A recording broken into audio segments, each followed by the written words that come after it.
Et bonjour à tous. Aujourd'hui sera la première vidéo d'une série de vidéos consacrées aux anneaux de pouvoir. Et on va pas se mentir, ça va saigner. Ça va saigner grave parce qu'il y a trop de trucs à dire sur cette série qui fait littéralement n'importe quoi avec l'œuvre d'origine et avec les livres qu'elle est censée adapter. Moi, ça me rend fou et c'est pour ça qu'on va en parler. Aujourd'hui, premier thème qu'on aborde, Gandalf. Et on va voir ensemble, j'espère vous convaincre de à quel point ça n'a absolument aucun putain de sens que Gandalf soit dans cette série. Sans plus attendre, on démarre, vous allez très vite comprendre où je veux en venir et pourquoi je vous dis ça. Let's go.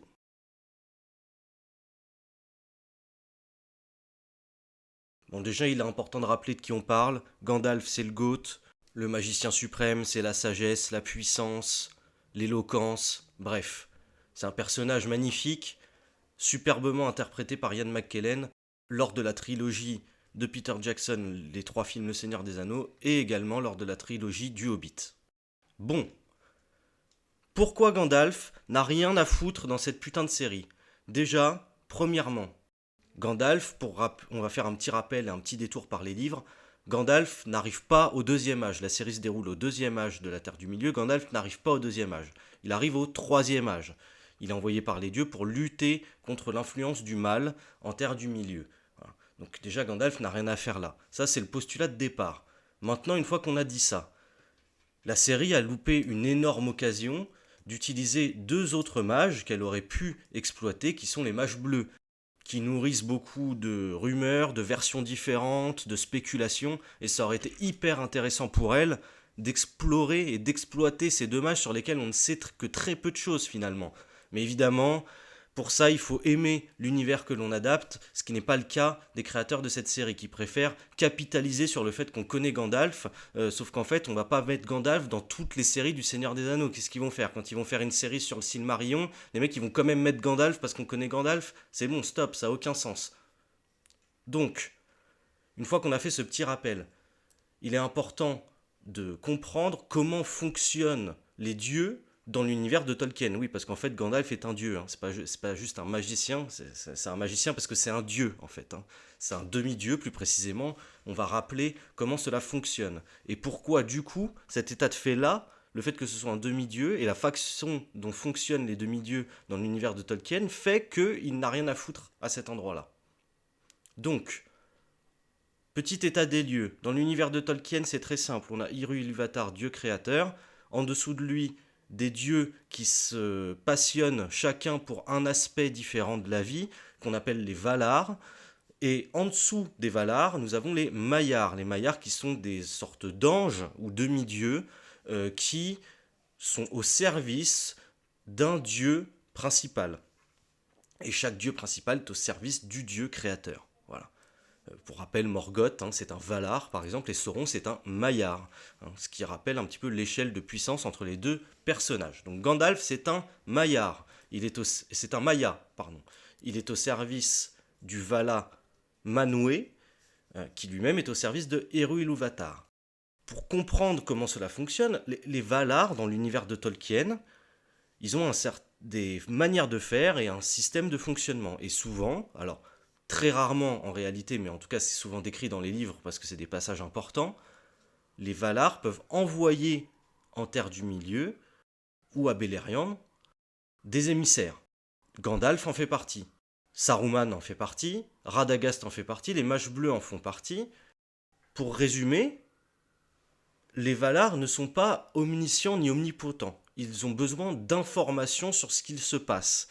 Notamment parce que la dernière fois qu'ils sont intervenus quelque part, c'était en Beleriand. La guerre a été tellement immense contre Morgoth que ça a fait juste sombrer un continent dans les flots. Donc ils ont décidé d'arrêter d'intervenir eux-mêmes, mais ils envoient quand même des émissaires pour comprendre ce qui se passe en temps réel et capter les informations sur le mal qui progresse, sur l'influence de Sauron, etc.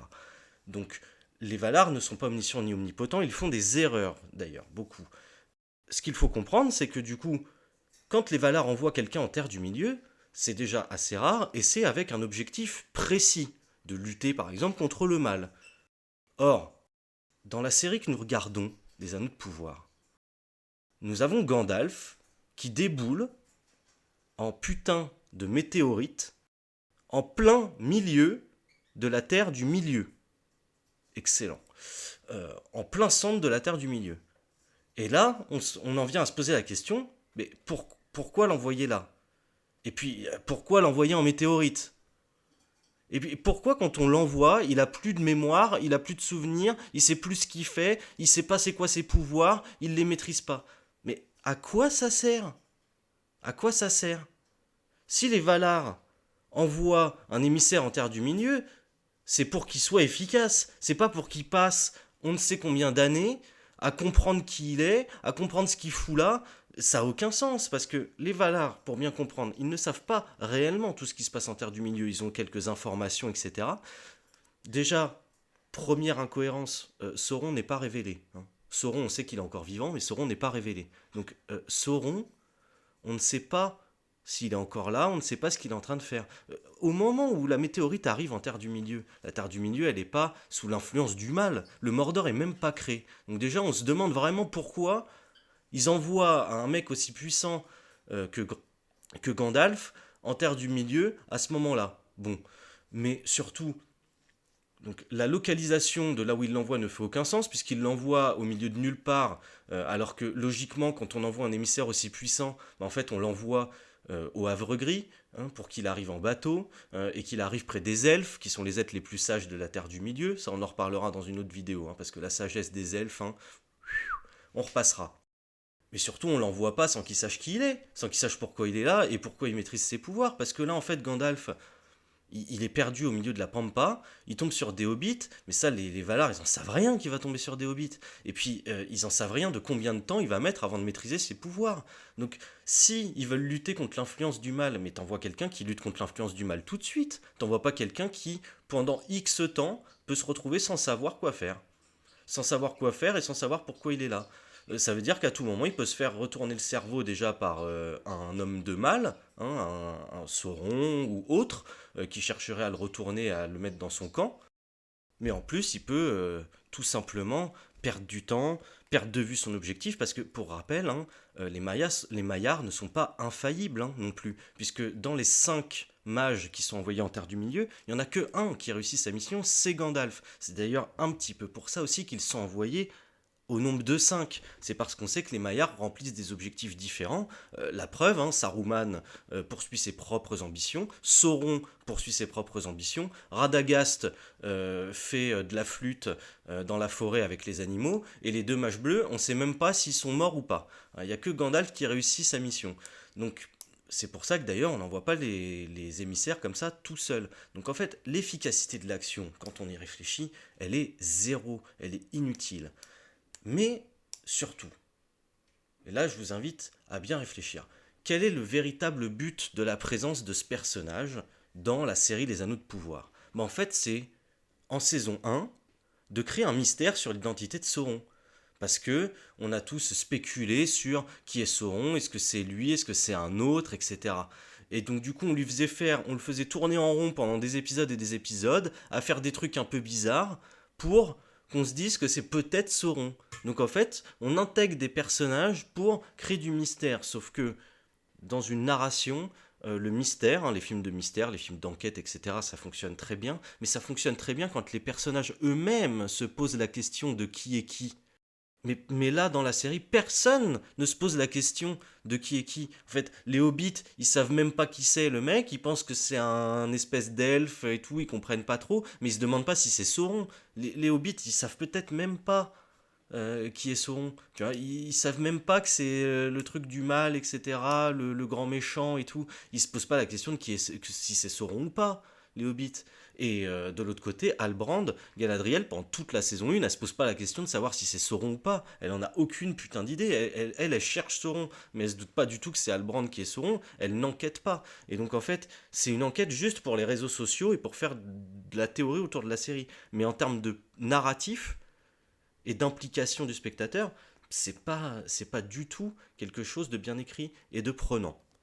Voilà. Donc, et puis évidemment, maintenant que en saison 2, on a révélé qu'il s'appelait Gandalf, après des péripéties dans le pays de Rune, qui sont, ma foi, très peu utiles à la série, c'est-à-dire que si tu les enlèves de la série, l'histoire principale avance pareil, et franchement ça aurait pas fait de mal de les retirer de la série pour développer d'autres choses dans l'histoire principale qui ne le sont pas du tout, voilà.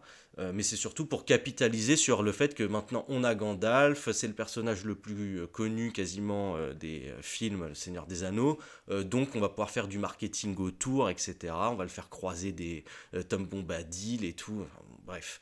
Mais tout ça, c'est des enjeux marketing autour de la série qui n'ont aucun sens par rapport à l'œuvre qu'on adapte. Et maintenant, la dernière question qu'on se pose, c'est que une fois qu'on a vu que sa présence ne fait aucun sens, la manière dont il arrive ne fait aucun sens, ses objectifs n'ont pas de sens non plus. Donc maintenant, son objectif, c'est de lutter contre le mal. Ok, super. Mais il va faire quoi, Gandalf, maintenant? Comment on va justifier que Gandalf, il n'est pas à la bataille de la dernière alliance? Parce que il n'est pas à la bataille de la dernière alliance, Gandalf. Il a aucune influence là-dedans. C'est normal, il n'est pas en Terre du Milieu. Donc comment on va justifier que le mec qui est censé lutter contre Sauron, eh ben il sera pas à la bataille de la dernière alliance? Bon, qu'est-ce qu'il va foutre maintenant? Il va se balader à Rune là? Non, on sait pas ce qu'il va faire. Il va croiser l'autre mage là. Bon, j'espère qu'ils vont pas faire l'énormité de faire en sorte que ce mage ce soit Saruman, parce que là ce serait quand même juste une honte. Mais bon, on verra ce qu'il adviendra de ce personnage dans la série. Moi, je suis très dubitatif et hautement insatisfait du gâchis de l'exploitation potentielle des mages bleus, du gâchis du personnage de Gandalf et du gâchis vis-à-vis de l'œuvre originale. Alors, pour conclure, voilà, j'espère vous avoir quand même convaincu de la totale incohérence que fait ce personnage, que signifie ce personnage et que représente ce personnage dans la série.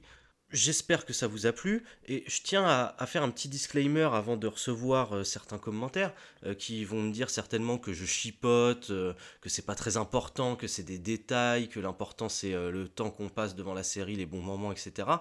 Je ne suis pas d'accord avec cette analyse. Je ne suis pas d'accord. Il est nécessaire de se poser des questions dans une œuvre, déjà de base, dans une œuvre qu'on regarde, pour comprendre ce que les personnages font dans l'univers, il est nécessaire de se poser des questions. De un. De 2. Surtout, mon point 1 est surtout valable quand une série décide de modifier quelque chose par rapport à l'œuvre d'origine qu'elle adapte. Il est nécessaire encore plus à ce moment-là de comprendre les raisons de ce changement pour juger si cette modification est pertinente ou non, puisqu'il y a plein de changements, par exemple dans Le Seigneur des Anneaux, dans les films. Il y a des modifications par rapport au livre. Et il y en a qui sont très pertinents, d'autres qui ne le sont pas. Mais dans Le Seigneur des Anneaux, les 3 films, la majorité des changements sont déjà pertinents de 1, de 2 n'affectent pas l'univers entier et ne remettent pas en question des fonctionnements basiques de l'univers, d'accord? Il y a des changements majeurs et il y a des changements mineurs. Il faut arrêter de prendre en exemple des changements qui sont mineurs dans une œuvre, d'accord, dans une adaptation, et de les comparer avec ce genre de changements des Anneaux de pouvoir qui sont majeurs. Et c'est pas le seul, c'est pour ça qu'il y aura d'autres vidéos de cette série sur les Anneaux de pouvoir, parce que c'est quand même des changements majeurs qui ne font pas de sens. Qui ne font pas de sens par rapport au livre, et qui ne font pas de sens même dans leur propre intégration dans la série. Et c'est ça, moi, qui me sidère au plus haut point. C'est à quel point tu es capable de mettre en place des changements, et dans ces changements que tu mets en place, tu n'as pas de cohérence. C'est-à-dire que tu n'as non seulement pas de cohérence par rapport au livre, mais en plus tu n'as pas de cohérence dans ton propre univers, dans ta propre série, puisque tu as modifié l'univers. Donc voilà, c'était mon petit disclaimer.